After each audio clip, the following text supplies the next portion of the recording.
જવાનું છે કે તમારે સાફ કરવાનું છે? તમારી સમસ્યા તમે પૂરી કરો, અમારી નગરમાં આવે છે ગમે તે કરીને અમારે આ બધો પ્રોબ્લેમ છે, આ બધો પ્રોબ્લેમ અમારો નિકાલમાં લાવો તો અમારે તમારા પાસે કોઈ ફરિયાદ નહીં હોય. ઘરમાં દેવતાબેન, હું વિઠ્ઠલનગરની રહેવાસી છું. જો અહીંયા સમસ્યા એટલી બધી છે ને કે બધી બહેનો રાડ પાડે છે કે પાણીની સમસ્યા પહેલાં ખાસ કરી. પાણી એવું આવે છે ને કે ગંદુ પાણી, હાલ પાણી તો બિલકુલ આવતું નથી. લોકો બહેનોના ગટર ભરાઈ ગયા છે અને પાણી હાવ ખાલી થઈ ગયું છે, તો પાણી બિલકુલ આવતું નથી. મીઠા પાણીની સમસ્યા છે, મીઠું પાણી આવતું નથી ને ખારું પાણી નથી. જ્યારે આવે ત્યારે ગંદુ પાણી આવે, ગટરનું પાણી આવે છે. બીજી કે કચરા પેટીવાળા આવતા નથી અને અઠવાડિયું ભેગા થાય છે કચરા, પણ બિચાર બેનું બૂમું પાડે છે પણ કચરાવાળો આવતો નથી. ત્રીજી કે ગટર ભરાઈ જાય છે, ગટરમાંથી કોઈ પાણી કોઈનું જાતું નથી, એટલામાં એકબીજાને ઝઘડાઈ થાય છે બહેનોમાં. અમારા બાજુ પાણી આવી, તમારા બાજુ પાણી આવી, એમ કરતાં ઝઘડાઈ કરે છે, એટલે ગટરની સમસ્યા વધારે છે. બીજી કે આ સમસ્યાઓ બધી અમારી કેટલી બધી પ્રોબ્લેમ વધી ગઈ છે, તો આ બધી તમને હાથ જોડીએ છીએ કે બધું હવે આ ચોખ્ખું કરો. અને આ રાધનપુર વિસ્તાર છે, ગામડામાં સારું રહેવા માટે છે, બાકી રાધનપુર શહેરમાં તો કીચડ સિવાય કોઈ દેખાતું જ નથી.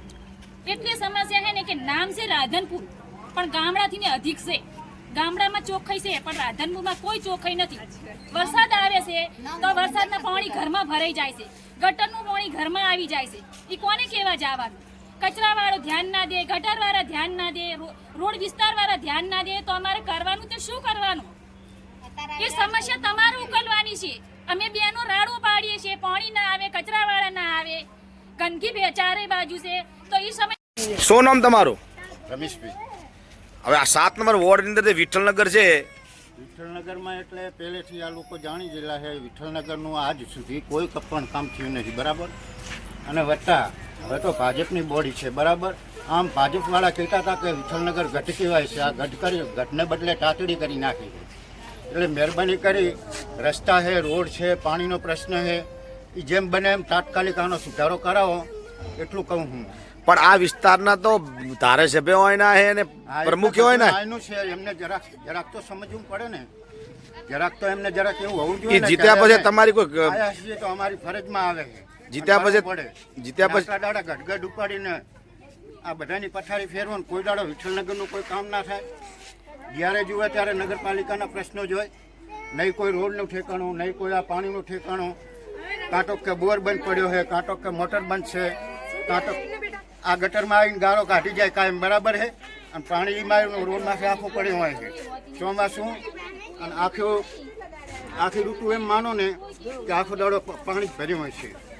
તો આટલું એમને જોવા નહીં મળતું હોય. અહીંના વિસ્તારના છે પાછા, અહીંના વિસ્તારના, એટલે આપણે ધારાસભ્ય ખરા પાછા નથી એવું નહીં, પણ એમને જોવા નહીં મળતું હોય કે અમે આ વિસ્તારમાં આવ્યા છીએ તો અમારી ફરજમાં આવે, અમારે કામ કરવું પડે. રાધનપુર. શું નામ તમારું? મારું નામ હંસાબેન પ્રજાપતિ.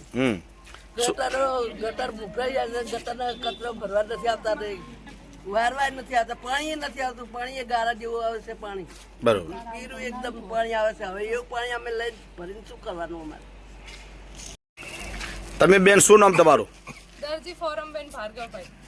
કેટલા દિવસથી પાણી નથી આવતું? 10 દિવસથી પાણી નથી આવતું. અને હવે તો દોડું પાણી આવે છે ને 1 જ કલાક પાણી આવે છે, એમાં જરી કે પ્રેશર હોતું નથી, અમારા હોજ ભરાતા જ નથી.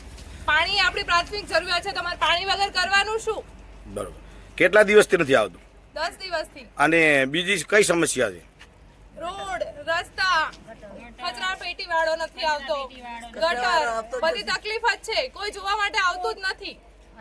વોટ લેવા માટે આવે છે ખાલી, બસ. એના પછી કોઈ ધ્યાન જ નથી આપતું કે આ લોકોએ એવું કીધું છે કે ત્યાં મીઠા પાણીની કનેક્શન પાઇપલાઇન નાખી દીધી છે. એ નાખી, એ પાઇપો સડે રહી, કઈ પાણી નથી આવ્યું હજી સુધી. ખારું પાણી નથી આવતું, મીઠું પાણી ક્યાંથી આવે? પણ તો આ વિસ્તારના જે 7 નંબર વોર્ડની અંદર જે કોર્પોરેટ જીતેલા છે, એ અત્યારે નગરપાલિકા પ્રમુખ છે, એમને તમે એ ધ્યાનમાં દોરતા નથી કાંઈ પણ? એમને અમારે જાણ કરવા જવાની જરૂર પડે? એમને જાતે ન ખબર પડે કે મારે કઈ ફરજ છે, મારે શું કરવું જોઈએ, શું નહીં? બાજુ રે એ બંધ ખબર પડે.